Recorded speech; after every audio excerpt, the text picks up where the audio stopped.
Hey guys, this is Hell Hades. This is a Dragonheir Silent Gods video. I want to thank Dragonheir for making this possible. And damn, what we're going to do today, we're going to take a look at Season 4 free epics. And I will say, like, this is one of the best things and something I always like to cover off. There's two areas of the game that as you get towards the later part of the season, where you can punch on and get yourself both free epics, but also free artifacts. So just want to go through the one for Famiander and the one for the Pillar of Trials for Season 4 and see if they are worth our time. And then the second place where we would get one would be the Pillar of Trial here, which again doesn't open yet for me, but we know there's going to be the epic chest as usual for the season. So let's go into the two new champions then that are going to be part of this group. We don't know which one's going to fall on the Famiander, which one's going to fall on the Pillar of Trials yet, but we do know who they will be. And super interesting one, actually. So let's start with, I guess, the one who I think is slightly weaker of the two, but still pretty damn good. We've got Pearl here as a support, poison champ. So we've got here a passive. When any ally takes AoE damage, dispels one debuff from all allies. Actually a really good passive. Really good passive every 5 seconds. So basically, most content where we're dealing with bosses, they will do AoE damage to us. Being able to just remove one debuff from that team member, super useful passive. So really like this, actually. The battle steal here, so we've got silence. So we deal poison damage to a target, single target, with a 75% chance. Does scroll up to 100% chance to put silence on them, and goes on for 7.5 seconds. Pretty useful, I think. Not crazy good, but pretty good. And then we've got here for the ultimate, good range. We've got healing, prohibition, buff prohibition as well. So basically blocking healing, blocking buffs, doing poison damage in that area as well. Chance to dispel one buff from them at the same time. All of that's pretty good. Honestly, to make her viable in more content, I think something like an attack penalty would have been really good here. But still pretty solid. I think she's going to end up being really strong in the Grave of Curse, Grave of Rot, especially Grave of Rot actually with this passive skill here.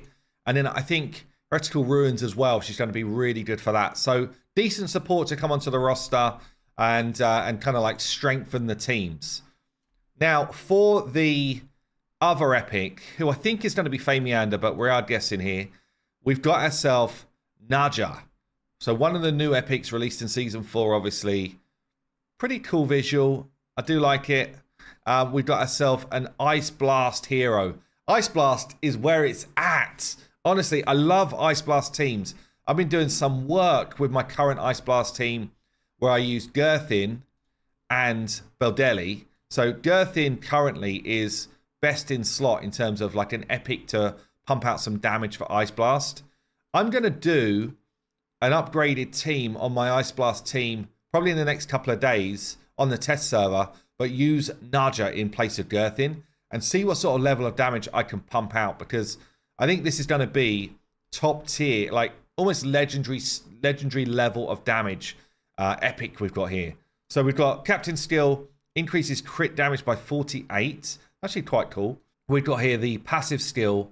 If the hero possesses ice crystals after releasing battle skill, consume one stack and release the battle skill again. That's such a good passive. When possessing 3 and above stacks of ice crystal, skills release will have additional effects. So let's check out the battle skill then. So we've got 250% attack, cold damage to an enemy. Every stack of ice crystal on the hero increases the damage dealt by 10%. The additional effect, if we stack up these extra stacks of ice crystal, deals 4% target max HP damage, which is pretty nuts as well. So we've got 2 forms of damage kicking in if we get the additional effect going. And then for the ultimate, again, reasonable range, not too crazy. Throws an ice lance at an enemy, doing 600% cold damage to them and nearby enemies. Upon hitting each enemy, the hero's got 30% chance to obtain 1 stack of ice crystal.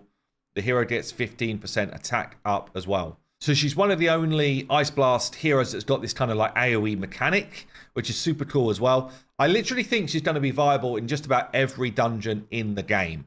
So definitely going to be one that's worth picking up. And I think it's going to be one that's going to go into your teams for like seasons going on. So yeah, let me know if you want to see a team with her like unleashed. And I guess let me know where you would use these two epics when you get them in Season 4. But that's going to be it for this one. I've been Hell Hades. I'll see you soon.